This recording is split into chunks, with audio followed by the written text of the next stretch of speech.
Allez, tout le monde est là? Motsei Shabbat Mishpatim. En paracha de Mishpatim, on va voir des choses en rapport avec Bitachon et Mouna. Je voulais auparavant lire le plus grand acte de Bitachon que je connaisse, l'histoire de David et Goliath. Comme je ne suis pas sûr que vous connaissez tellement bien l'histoire, on va lire encore une fois. Il y avait, dans le livre de Shmuel Aleph, chapitre 17, il y a marqué qu'il y a eu une guerre contre les Plishtim. Plishtim omdim elahar mizé, et Israël omdim elahar mizé. Les Plishtim sur une montagne, les Israël sur la montagne en face, Haggai benaim, une vallée entre les deux. Vayetze ish abenai mimachanot Plishtim Goliath shemo. Migat. Un monsieur est sorti du camp de Plishtim, il s'appelait Goliath. Govo shesh amod lezeret. Hauteur 3,90 m. Déjà sa hauteur. C'est plus grand qu'un basketteur. Vous voyez, la hauteur, après on te dit, il avait une armure, un casque. Shirion kaskasim ou la bouche. Une armure de tout son corps. Mishkal shirion, chamesh talafim shkalim. Mitzrat de choshet. Il avait un casque sur sa figure qui donne Roger Miktefav. Derrière son cou, il y avait une épée pour qu'on ne puisse pas venir le couper par derrière. Chesranito, il avait une lance. Combien qu'elle pesait? Une épée. Alors il s'est mis devant le peuple juif, il leur a crié: pourquoi vous sortez faire la guerre?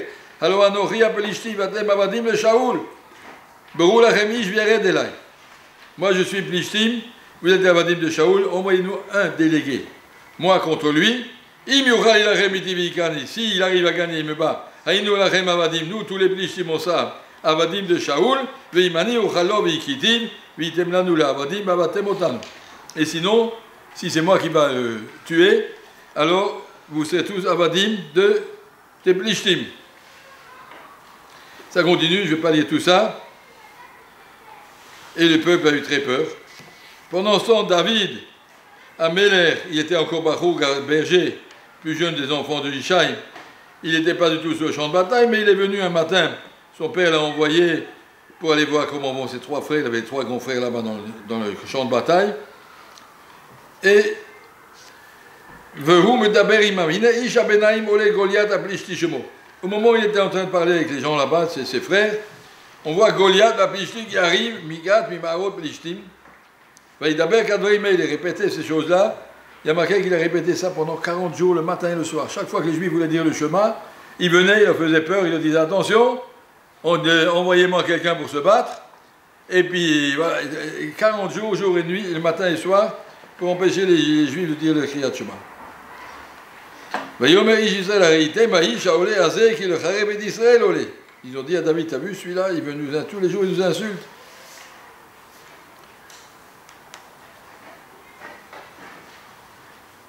David et la Anashim ont dit, mais bon, il y a de quoi avoir peur. David a dit aux gens, il a dit,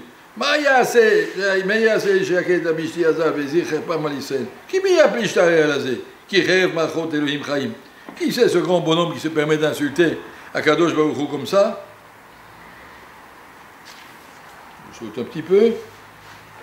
David el Shaoul, personne n'a cessé impressionné par ce tonne de viande. Une tonne de viande, c'est tout. Moi j'irai j'irai moi faire la guerre. Est-ce que vous pouvez imaginer une Emouna et un Bitachon pareil? Il sait que tout l'avenir du Ham Israël dépend de ça. Il sait qu'il a en face de lui une victoire absolument impossible. Il est un petit garçon, l'autre est un immense géant, habitué à toutes les batailles, champion du monde de la guerre, il a gagné tout ce qu'il a gagné. Shaoul et David, le roi Shaoul dit à David, tu ne peux pas faire la guerre avec lui. Kinarata, tu es petit. Lui, c'est un homme de guerre depuis qu'il est petit. Qu'est-ce que tu veux? Comment tu veux te battre contre lui? Tu es gentil, tu veux y aller, mais on ne va pas te laisser. Allez, écoutez la réponse. David el Shaoul. Sachez, mon cher roi, que moi je suis gardien de moutons pour mon père. Ou bah arrive et Adov. Ça m'est arrivé qu'il y a un lion et un ours qui sont venus ensemble. Et Rachi a mis dans Agmaré, chacun avec 2 petits, 2 lionceaux et 2 oursons. Donc ils étaient à 6 contre moi. Venassa s'est aidé et il a pris un mouton du troupeau. Moi je suis gardien du troupeau. Il dit quoi, monsieur, rendez-moi ça tout de suite. J'ai couru après lui, je l'ai attrapé le lion par la barbe, je lui ai mis une claque et je lui ai sorti le mouton qu'il avait dans sa bouche. Vers Zaktibiskano, j'ai tenu sa barbe et j'ai tué. Gametari, Gametado, j'ai pas eu peur ni du lion ni du l'ours. Ton serviteur a pu les frapper. Vaya Plishti Arel Azek Achadmem. Alors ce Plishti, il n'est pas plus que eux. Qui rêve Machot Elohim qui m'a insulté à Kadosh Baruch comme ça. Vayomer David. Hashem Asherit Silan Nimyad Hari ou Miyad Adov. Ou Yatzien Nimyad Plishti Azek. David a dit, si Hachem m'a permis de vaincre le lion et l'ours, et les lionceaux et les oursons, il me permettra aussi de vaincre cette espèce de tonne de viande qui s'appelle Goliath. Et Yomer Shaoul et David Lech, Hachem Yeimach. Shaoul a dit, je vois que tu as les bitachon, je peux y aller. Réfléchis un tout petit peu la situation, c'est vraiment, vraiment impressionnant. Comment on peut arriver à une darga de bitachon pareil? Dans la Hamida, on dit Baurata Hashem Mish'an ou Mivtach la Tzadikim. Le Gaon de Vina dit Mazé Mish'an. Mish'an, ça veut dire s'appuyer, Mish'enet, une canne, s'appuyer. Ou Mivtach et Bitachon de Tzadikim. Le Gaon de Vina dit c'est vrai que pour arriver au vrai Bitachon, il faut beaucoup travailler. Le Rav Cheskel Evenstein, il dit dans Chovot al-Bavot, Char Bitachon, il vient après tout le char, Prina, Char Avoda. C'est un char élevé. Pour arriver à ça, il faut d'abord faire 40 ans de Moussar et d'Irat Shamaim pour arriver à Dvedacham. Mais, Akadosh Baruch Hu peut raccourcir le chemin en donnant un Mish'an. Il t'a montré qu'il ne t'a pas lâché. D'abord, Akadosh Baruch Hu t'envoie des petits nisyonotes de Bitachon. Et il te montre qu'il est avec toi. Et comme ça, tu vas grandir ta Emouna et ton Bitachon. D'abord, il te montre qui c'est un ours et un lion. Et il te montre que si tu es beauté Arbachem, eh bien, tu fais ton travail. Qui c'est ce lion? Qui c'est quoi? Je me tiens par la barbe et pas je lui ai dit, voilà. Il n'avait aucun moyen de le faire, mais il savait, si Akadosh Baruch Hu veut, il n'y a pas de raison. Pourquoi il m'apprend un mouton? Moi, je suis payé par mon père pour attraper et garder les moutons. Il n'y a pas question que... Voilà. Donc, il a vu Mish'an. Hachem lui a montré, je suis avec toi. Alors après, c'était pourquoi? Il s'est dit, à quoi ça sert? Rachi amène déjà ici, dans ce passouk, David Améler s'est dit, à quoi ça sert qu'Hachem m'a montré que j'ai vaincu un lion et un ours? Ça sert à quoi? Je ne suis pas champion du monde de boxe. À quoi ça sert qu'il m'a montré ça? Si Akadosh Baruch Hu m'a montré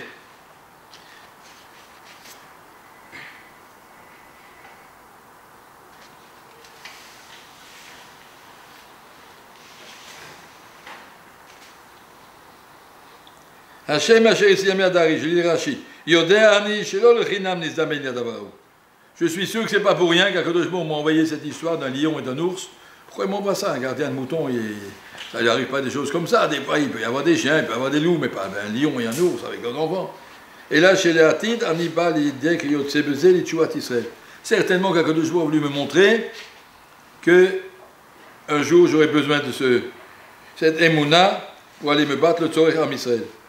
Je pourrais m'appuyer sur ça, dire, tu vois, Akadosh Baruch Hu t'a sauvé de lion et d'ours. Donc je peux faire confiance à Hachem. Fais-lui confiance, sois en confiance totale. Et il est allé avec un petit caillou faire la guerre à un immense bonhomme. Et le petit caillou, il s'est logé juste dans le petit trou qu'il y avait entre la visière et le casque, juste là, et puis il s'est rentré avec un petit lance-pierre, et puis il l'a tué sur place, il a coupé la tête après. Pourquoi il savait? Que le jour parfois il donne des remez, des allusions aux tzadikim, anitra, al dufachet. Le chachou l'askil d'abord. Ils ont compris que le jour attendait d'eux quelque chose de grandiose. Exemple, David Améler, si Hachem l'a envoyé un lion et un ours, tu peux apprendre à grandir. Le Gaon de Vina dit c'est comme ça qu'on grandit en bitachon. Quand tu regardes sur ton chemin, combien Akadosh Baruch Hu il t'a aidé ici, et là, et là, et là. Hachem veut t'aider, alors fais-lui confiance, qu'est-ce que tu as peur? Tu n'as pas le droit d'avoir peur. Avance. Et la même chose, il dit Mordechai, chez Neymar, Mordechai, Mitalel, Ifnachatsa, Betanashim. Une fois que Esther avait été kidnappée par le roi Achashverosh, Mordechai, il allait tous les jours à la porte du palais. Pourquoi? Amar lo le china malta betzadek et zazou chez Nitvasal Mishkad Arel Azé. Mordechai s'est dit, ça peut pas être un pour rien. Akadosh Baruch prend une tzadeket et qu'elle le met. Akadosh Baruch prend cette tzadeket et qu'il la met dans une pâte de goy comme ça. Et là, chez Atida, il a un mot de l'Israël comme ça. C'est certainement qu'il va avoir une Yeshua pareille. Donc tous les jours, il allait pour du palais pour voir quel Yeshua Akadosh Baruch veut envoyer.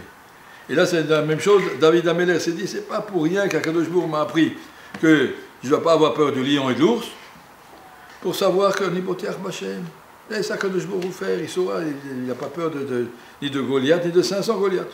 Miatal, Charev Machot Elohim, tu viens insulter Akadosh Baruch tous les matins, tous les soirs, tu crois que c'est comme ça? Que je ne plus fort que toi, tu viens faire la guerre contre Hachem, j'ai pas peur de toi. Ça, c'est cette daga qu'il faut atteindre la Shita dans laquelle il faut travailler dans Emunah et Bitachon. Comment il faut travailler? En se disant, je regarde combien Hachem m'a aidé jusqu'ici, et ça me donne la force pour continuer plus loin. Si je regarde en arrière, dans ma vie, combien Akadosh Baruch m'a aidé? Combien il m'a aidé? Mais si on regarde objectivement, un petit garçon qui a traîné dans les égouts, moi j'ai eu un papa, j'ai eu une maman, j'ai eu une école, j'ai eu à manger, j'ai eu des vêtements, et après peu à peu, et tu vois, je suis arrivé à la yeshiva, etc. Combien d'aide Akadosh Baruch m'a tenu par la main jusqu'ici? Alors n'aie pas peur, avance. Ça c'est ce message qui est marqué ici. Si on réfléchit à la darga de Bitachon de David Améler, on n'est pas obligé d'arriver, on est obligé d'arriver, mais on n'arrivera pas, mais avancer dans cette direction. Donc ça c'est ce que je vous ai montré d'ici. Il y a dans la paracha quelque chose qui a à voir avec Bitachon, qui est très difficile aussi. Je vais vous lire, Im kesef talve et ami. Tu as des gens qui viennent te demander un prêt. Im kesef, si tu as de l'argent, tu veux prêter. Im kesef talve et ami, si tu as de l'argent à prêter, et tu es un imach, un pauvre qui est avec toi, donc tu es lokonoché, ne sois pas trop exigeant pour reprendre ton argent, ne lui fais pas de ribit. Regardez ce que dit Rashi. Im kesef talve, kol im, reshut, chutz mishlosha. Im, ça ne veut pas dire dans ce cas ici, si tu veux prêter. Tu es obligé de prêter. Im kesef, si tu as de l'argent, virgule, talve, t'as prête-le. Akadosh Baruch il t'a mis plus d'argent que ce que tu as besoin. J'ai dans ma poche 5000 shekels, j'en ai besoin j'ai besoin de 300 shekels, j'ai besoin de plus pour l'instant. Mais on ne sait jamais, c'est toujours bien d'avoir de l'argent en poche. Mais un monsieur qui vient, il dit, vous pouvez prêter 4500 shekels? Mais c'est pas pour rien qu'Akadosh Baruch il t'a mis de l'argent en poche. Im kesef, talve, t'as mis, mitzvah de prêter. Mitzvah de prêter, pas si tu veux, tu prêtes. Talve, triomphe. Bien entendu, prêter seulement si tu penses qu'il peut le rendre. Tu lui demandes un shtar, tu lui demandes des garants, tu lui demandes des garanties pour être sûr de pouvoir récupérer, mais en tout cas, tu dois prêter. Alors ça, c'est la première chose. Et après, qu'est-ce que j'ai remarqué? Rachid nous dit quelque chose là-dessus. Ete ani imach, shelo tinhag bo minag bizayon behalva. Ne lui dis pas, tu ne peux pas te débrouiller tout seul, viens, je te prête. Ne lui pas bizayon. Chez Ouami, c'est un juif de chez moi, un enfant d'Akadosh Baruch Hu. Tu dis, tu as besoin d'argent? Ben justement, ça tombe bien, j'avais de l'argent, je ne savais pas comment faire. Ça me fait très plaisir de te prêter. Au contraire, chez Ouami, pas encore un casse-pied qui vient, oh là là, monsieur, déjà le troisième aujourd'hui, tout le temps, c'est pas la première fois que tu viens m'emprunter, tout le temps tu viens. Au contraire, sois gentil avec lui. Imar, c'est mon peuple. Et Imar, écoutez, Heve mistakel be'atzmecha kilu ata'ani. Vous avez vu ce Rashi? Mets-toi à sa place et dis-toi, si moi j'étais pauvre et que j'allais chez le riche, comment je voudrais qu'il me reçoive? Comme ça, je dois faire avec lui.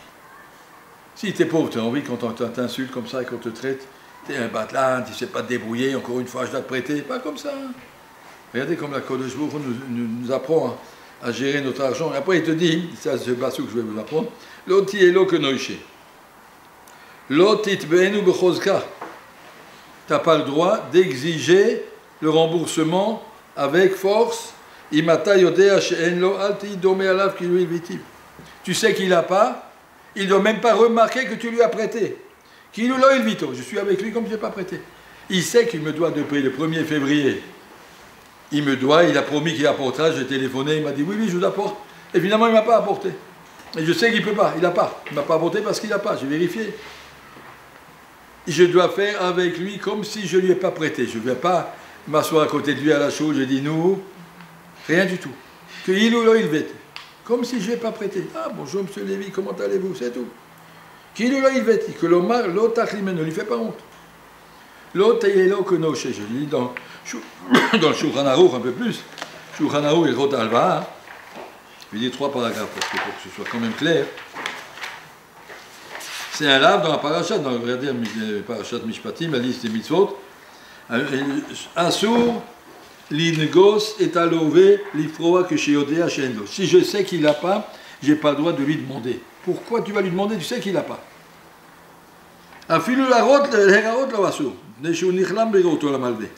Même d'aller passer devant lui, ne fais pas ça parce qu'il aura honte, il ne saura pas où se mettre. Essaye de ne pas le rencontrer si tu sais qu'il n'a pas. Arrange-toi pour ne pas le voir. Immédiato, Masségé d'Ifroa s'il ne peut pas rembourser. À ce point, la Torah te demande, sois généreux. Bah, généreux, mais c'est mon argent. On me doit 4500 shekels. Il m'a dit qu'il me le rend le 1er février, j'en ai besoin. D'accord, tu en as besoin, il t'a dit qu'il te le rend, mais il n'a pas. Ah, il m'a tassé. Alors je lis dans le journal juste pour compléter.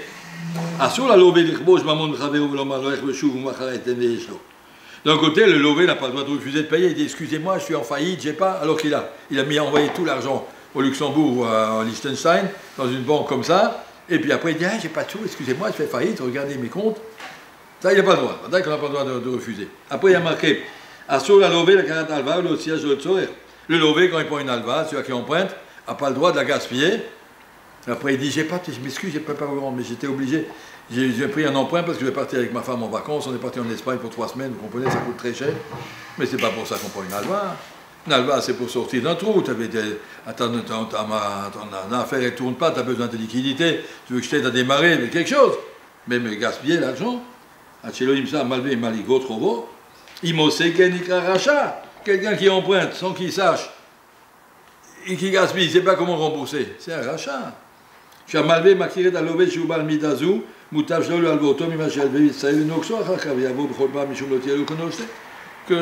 sais que ce bonhomme, il se conduira mal, je ne lui prête pas parce qu'il ne saurait pas comment faire avec le lave de Otiel Okonoshe, dit Shuranaou. Je reviens à notre Shuranaou. C'est ça qui m'intéresse. J'ai prêté de l'argent à quelqu'un. J'en ai besoin. J'ai besoin, je lui ai dit, jusqu'au 1er février, je peux te prêter 4500 shekels, je n'ai rien à en faire, je les ai mis de côté pour, je ne sais pas, le mariage de ma fille, j'ai besoin de l'argent, ben, j'ai besoin. Et je sais qu'il n'a pas. Il n'a pas fait exprès, ou il a fait exprès, ou il est bête, ou il est méchant, ou il n'a pas fait exprès, il a investi dans une affaire qui devait marcher, et puis voilà, l'autre lui doit, et des fois dans les trucs, il n'a pas l'argent. Il ne peut pas me rendre. Alors la Torah te dit, tu oublies, tu n'en parles plus. L'oti et l'eau que noché. Non seulement si mon élève ne cherche pas qu'il ne faut pas mettre de ribit, je dis, vous savez, monsieur, ça va augmenter. 4500, ça va augmenter tous les mois, ça va faire encore. Rien, pas de ribit, ralila. Mais même noché, même lui demander, tu dois te montrer envers lui comme si je ne lui ai jamais prêté. Mais comment la Torah peut exiger ça de moi? C'est mon argent. Pourquoi? Comment on peut faire? Comment on peut arriver à une daga, et ça c'est marqué pour tout le monde, en Shulchan Aruch, je ne parle pas de David Amelech avec Goliath. Tout le monde en Shulchan Aruch, ça arrive à plein de gens déjà. Je prête, et après il dit, excusez-moi, j'ai pas. Quand tu auras, peut-être dans 3 mois. Je dis rien. Je ne lui envoie pas des shlichim. Je ne lui envoie pas des huissiers, je ne lui envoie pas des casse-pieds. Je dis rien. Dans 3 mois, je fais demander par quelqu'un, c'est mieux toute cette situation, c'est tout. Par quelqu'un d'autre. Moi-même, il aura honte. Donc, par quelqu'un, c'est mieux, mais c'est tout. Alors comment il faut faire? Pourquoi Akadosh Baruch Hu exige de moi une chose pareille? Pourtant c'est mon argent. J'ai rendu service. La réponse, elle est en un mot. Akadosh Baruch Hu, c'est lui qui a écrit cette mitzvah dans la Torah. C'est lui qui t'a amené cette situation, il sait ce qu'il fait. Si ça vient d'Hachem, ça ne vient pas de lui. Lui, il n'a pas de sous. Et Akadosh Baruch Hu m'a dit, ne demande pas Hachem, il sait. Donc en un mot, ça veut dire total, Akadosh Baruch Hu, il ne veut pas que j'ai cet argent. Bon, s'il ne veut pas que j'ai cet argent, c'est mieux que moi. Si je le prends, je suis malhonnête. Akadosh Baruch Hu a dit, je ne veux pas que tu aies cet argent. Pourquoi? Et où il dit, il sait certainement pourquoi. La émouna, de savoir qu'on est dans les mains d'Akadosh Baruch Hu, il sait mieux que toi ce qui se passe. Si Akadosh Baruch Hu t'a dit prête, parce qu'il t'a dit dans toi prête, j'ai prêté. Après, tu as dit ne l'exige pas, il n'a pas. Akadosh Baruch Hu a fait qu'il n'a pas, et Akadosh Baruch Hu a dit ne l'exige pas. Donc Akadosh Baruch Hu, il voulait que j'ai pas cet argent. Eh bien, comme tout le temps, il doit savoir pourquoi. J'étais vraiment sûr que j'en ai besoin, mais Kaniré Hachem, il veut que j'en ai pas besoin. Celui qui vit avec Emouna, qui a Kodesh Baruch Hu, il sait. Des fois, on me dit, comment tu te promènes sans portable? Et si ta femme veut t'appeler? Et si tu as une urgence, j'ai pas de portable, pas seulement Shabbat, mais j'ai pas de portable. Alors comment on fait? Moi, je me dis toujours, à Kodesh Baruch Hu, il sait que j'ai pas de portable. S'il y a quelque chose à transmettre, trouve-moi un moyen. J'ai pas besoin, moi, de donner un coup de main à Kadosh Baruch Hu, de me promener avec un portable, qui vient me déranger toutes les 5 minutes, quelqu'un va m'appeler, allô, il y aura... Ouais, c'est mieux comme ça. C'est mieux comme ça, pour moi, c'est mieux comme ça. Et mais là, Kadosh Baruch Hu, il sait que pour moi, c'est mieux comme ça, il sait que j'en ai pas, il m'enverra pas des problèmes. Pourquoi tu n'avais pas de portable? J'en ai pas, Hachem, il le sait. Si on vit avec cette idée, Hachem est là, il sait que c'est lui qui te crée cette situation. C'est le Baruch Hachem. Vivre la Emouna à l'endroit, ça nous permet de souffler, on est tranquille. Là. On n'est pas dans l'angoisse de savoir. Non, notre Baruch Hachem. On est dans les mains d'Akadosh Baruch Hu. Il sait exactement ce qui va nous arriver. Et si le tchoulen t'a brûlé, alors on ne doit pas dire mais le gaz et le truc, et pourquoi? Le Baruch Hu voulait qu'on ait le tchoulen brûlé. La Rosh Hashanah, il a fixé sa colle, et tout est beaucoup plus calme si on vit avec une Emouna. Je sais que ça ne vient pas de personne, ça vient d'Hachem. Si on vit avec cette Emouna, je parle, ça c'est même pas Darga de Bitachon, Darga de Emouna dans le passé. Mais c'est Darga qui te permet d'être tranquille, de voir les choses avec du recul. Et Akadosh Baruch Hu, il voit celui qui est Mamine, si tu travailles sur ta Emouna, Akadosh Baruch Hu, tu avanceras. Je travaillais sur la Emouna, pas s'énerver, pas s'angoisser. Quelqu'un m'a dit, comment on peut faire Shabbat, Kol Melach Techa Asuya, Shabbat, il faut arriver. J'ai rien dans la tête, tout est réglé, mais j'ai tous les soucis de tous les côtés. Il y a le banquier qui me téléphone, et il y a un problème dans l'eau, l'eau a sauté, et j'ai plus d'électricité. Shabbat, Kodesh, Kol Melach Techa Asuya. Kadosh Baruch Hu, il s'occupe de toi. C'est lui qui l'a dit, c'est lui qui t'a fait la situation, il t'a dit Shabbat, tu ne penses pas. Je ne pense pas. Non, je ne pense pas, je suis là, le Shabbat, Kodesh. Moi, je regarde Ponovitch, il disait, quand les Barouim passent Shabbat, je dis Good Shabbos, les 400 Barouim, Amir. C'est Shabbos, à chacun je suis Mechamen, Good Shabbos, que le Shabbat t'amène que du bien. Que tu arrives à vivre à la Darga du Shabbat. Il a la Kavana, Good Shabbos, profite de ce Shabbat. Ça doit être une fila qui a dit, c'est pas un bonjour monsieur, ça va, suivant. Good Shabbos, donner un Shabbat, donner un Torah, arriver à remplir cette Darga qui s'appelle le Shabbat dans la Menuchat HaNefesh. Que il y a Kol Melach Techa Asuya. Si tu as Kol Melach Techa, qui douche. Ça, c'est cette Darga. Je vais terminer hors sujet, mais quand même dans le sujet, le Siman 2-2-2. Reish Kav Bet, dans le Shulchan Aruch, Reish Kav Bet, c'est Yves Bet, c'est facile à s'appeler. 2-2-2, c'est Yves 2. Je ne lis pas tout parce que c'est pas pour votre âge, on va dire. Al-Shmuot Raot, si quelqu'un entend qu'il y a une mauvaise nouvelle, il faut dire Baruch Dayan Emet, on connaît. Chayav, c'est 2, 2, 3 maintenant. Chayav Adam le Barech al Hara, Bedaat Shlema ou Nefesh Rafetz. Donc quelque chose qui ne va pas, il faut savoir remercier à Kadosh Baruch Hu, Lev Shalem. Bedaat Rafetza. En accord complet. Je ne suis pas en révolte contre Hachem, je ne suis pas en question contre Hachem, je ne suis pas. Oui, il y a plein de choses qui ne marchent pas dans la vie. Je ne sais pas, moi j'étais sûr que ce shidour va marcher, paf, il me tombe, quelqu'un m'a saboté. Monsieur, Bedaat Rafetza, Besheket, Benachat. Que derrière, je me verrais simcha à la Torah. Comme quand tu serais content de faire une bracha pour une bonne chose, tu dois être aussi content quand ça ne va pas. Ki hara'a, ça c'est un mot du Shulchan Aruch, qui est recopié du Tour. Hara'a, le Ovdei Hashem, il simchatam betovatam. Quand ça ne va pas, c'est pour moi une simcha. Pourquoi une simcha? Ça ne veut pas dire que je suis content. Si? Kivan shemekabel me'ahava, ma shegazar alav Hashem, Nimsa shebe Kabbalat Ra'azu ou Obedet Hashem. En acceptant la volonté d'Akadosh Baruch Hu, c'était pas comme moi je voulais, c'est comme Hashem voulait. En acceptant la volonté d'Akadosh Baruch Hu, je suis Obed Hashem, Vezeh Simchalo. J'ai la chance de pouvoir être Obed Hashem, et comme ça, toutes les difficultés, on arrive à en faire quelque chose de positif. C'est pas, je dis que c'est une grande darga, mais c'est marqué dans Shulchan Aruch, c'est pas réservé aux grands tzadikim. Une halakha qui a le Ovdei Hashem, simchatam, chez Bezé ou Ovedet Hashem, Bezé simchalo.